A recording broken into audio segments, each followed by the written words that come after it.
Pirate games के game setup में 5 pirates होंगे, A B C D and E, उनको ऐसा नेम किया गया है। और they must divide 100 gold coins. अब ये डिवाइड कौन करेगा, उसको हम बोलेंगे प्रपोजर और else why known as the captain. सही है, कैप्टन जो होगा वो इन गोल्ड कॉइन्स को डिवाइड करेगा। कैप्टन जो है वो सीनियरिटी के बेस पे सेलेक्ट होगा। यहाँ पे जो सीनियरिटी का ऑर्डर हमने लिया हुआ है that is A is senior than B senior than C and so on.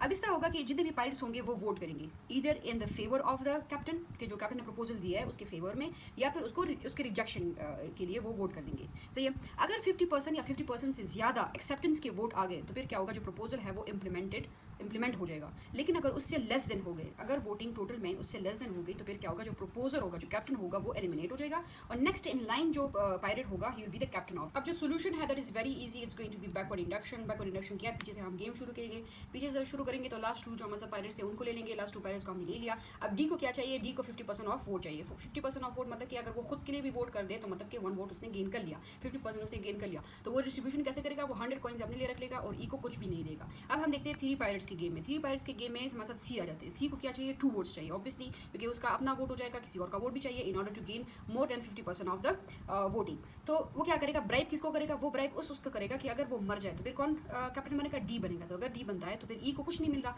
तो हुई सेट बिगर लॉस ई, तो वो उसको देयरफॉर वो डिसाइड कर लेगा कि मैंने ई को ब्राइब करना है। वो क्या करेगा, ई को 1 कॉइन से ब्राइब करेगा, डी को 0 दे देगा, 99 कॉइन्स अपने लिए रख लेगा। अब 4 पायरेट्स की गेम में हम देंगे। 4 पायरेट्स में हमारे साथ बी शामिल हो गया। बी जब शामिल हो गया तो वो अपनी स्ट्रेटेजिक जो प्लानिंग है वो किस तरह करेगा, या डिस्ट्रीब्यूशन किस तरह करेगा, वो इस लिहाज से करेगा कि अगर वो मर जाता है तो सी आता है, जब सी आ जाता है तो डी को कुछ नहीं मिलेगा, ई को तो 1 मिल जाएगा। तो वो क्या करेगा, वो डी को ब्राइब करेगा। डी को क्या ब्राइब करेगा, 1 कॉइन के साथ। ई को कुछ नहीं मिलेगा, डी को 1 मिल गया, सी को 0 और बी को 99 कॉइन्स वो अपने लिए रख लेगा। फिर हम फाइनल गेम तक पहुंच गए, जो कि हमारे साथ 5 पायरेट्स होंगे। 5 पायरेट्स में जो कैप्टन होगा ए होगा, उसको कितने वोट्स चाहिए in order to survive, 3 votes चाहिए। तो 3 वोट्स मतलब कि 20-20-20 चाहिए, तो in order to be greater than the 50%। 60 आ जाएंगे तो वो ग्रेटर दैन द 50% होंगे। अगर 2 लोग वोट करेंगे तो वो 40 होगा, 40 जो है वो लेस दैन 50 है। तो देयरफॉर वो जो है वो जगह अगर मैं मर जाता हूँ तो फिर बी कैप्टन बनेगा, जो बी कैप्टन बनेगा तो फिर क्या होगा, डी को 1 मिलेगा, ई और सी को 0-0 मिलेगी। तो वो मतलब कि उसने डिसाइड कर लिया मैंने किसको ब्राइब करना है, तो he will bribe E with 1, C with 1 and will keep 98 coins to himself.